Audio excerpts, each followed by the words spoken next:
BDR হত্যাকাণ্ডের পূর্ণ তদন্ত ও ন্যায় বিচার প্রক্রিয়া শিগগিরই শুরু করা হবে বলে জানিয়েছেন অন্তর্বর্তী সরকারের স্বরাষ্ট্র উপদেষ্টা অবসরপ্রাপ্ত লেফটেন্যান্ট জেনারেল জাহাঙ্গীর আলম চৌধুরী।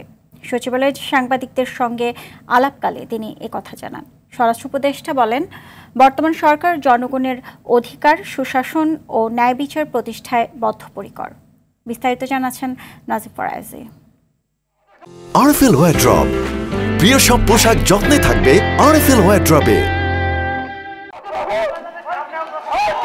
2009 সালের 25 ও 26 ফেব্রুয়ারি পিলখানায় বিডিআর বিদ্রোহের ঘটনায় বিডিআরের তৎকালীন মহাপরিচালক মেজর জেনারেল শাকিল আহমেদ সহ 57 সেনা কর্মকর্তা সহ 74 জন নিহত হন। এই ঘটনার 4 বছর পর 2013 সালের 5ই নভেম্বর বিচারিক আদালতে হত্যা মামলাটির রায় হয়। 57 সেনা কর্মকর্তা হত্যার বিচার নিয়ে তখনই নানা প্রশ্ন ওঠে। ছাত্র জনতার অভ্যুত্থানের মাধ্যমে আওয়ামী লীগ সরকারের পতনের পর নিহত সেনা কর্মকর্তাদের পরিবারের পক্ষ থেকে আওয়ামী লীগ সরকারকে এ ঘটনার জন্য দায়ী করা হয়।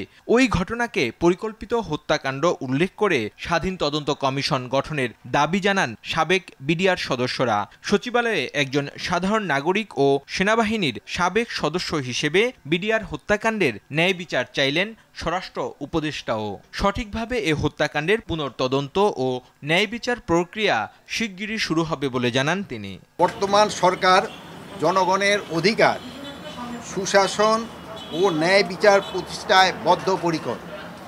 শুধু স্বরাষ্ট্র উপদেষ্টা হিসাবে নয়, একজন সাধারণ নাগরিক ও সেনাবাহিনীর প্রাক্তন সদস্য হিসাবে আমি বিডিআর হত্যাকাণ্ডের ন্যায় বিচার চাই। সঠিকভাবে এই হত্যাকাণ্ডের পূর্ণ তদন্ত ও ন্যায় বিচার প্রক্রিয়া শীঘ্রই শুরু করা হবে। বর্তমান সরকার জনগণের অধিকার, সুশাসন ও ন্যায় বিচার প্রতিষ্ঠা করতে বদ্ধপরিকর বলে জানান স্বরাষ্ট্র উপদেষ্টা অবসরপ্রাপ্ত lieutenant general Jahangir Alam Chowdhury. Thank you. Najib Faraizi, RTV, Dhaka.